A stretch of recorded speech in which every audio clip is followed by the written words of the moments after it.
KB 100 2016 28,000 running হয়েছে আর asking price হচ্ছে আমার 2,90,000 ওকে ইন্টারভিউ পরে এবার চাব পারে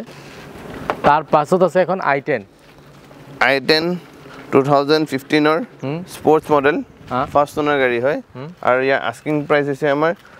2,25,000 মারুতি ওমনি ভ্যান আছে তিনিখন একেলগে ফার্স্ট খনৰ পৰা ডিটেইল স্টাৰ্ট কৰিম 2018 এৰ লাস্টাৰ হয় এখন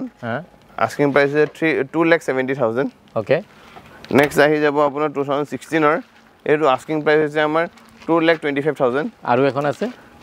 এখন হয়েছে 2019 এর আস্কিং প্রাইস হচ্ছে 275 ওকে ফাইনান্স হ'ব নে ফাইনান্স হৈ যাব হয় 1.5 লাখ মান দিব লাগিব নে 1 লাখ 1 লাখ ডাউন পেমেন্ট নিলে ওলাই যাব এইখন ইকো 2022 হয় এ আস্কিং প্রাইস হচ্ছে আমার 4,60,000 এসি নে নন এসি খন এটো 7 সিটার ওকে নন এসি হয় ড্রাইভার সাইড এয়ারব্যাগ আহি যায় এখনতো আৰু এখনো 2 লাখ মান দিব লাগিব ফাইনান্স 1.5 লাখ মান ডাউন পেমেন্ট 1.5 লাখ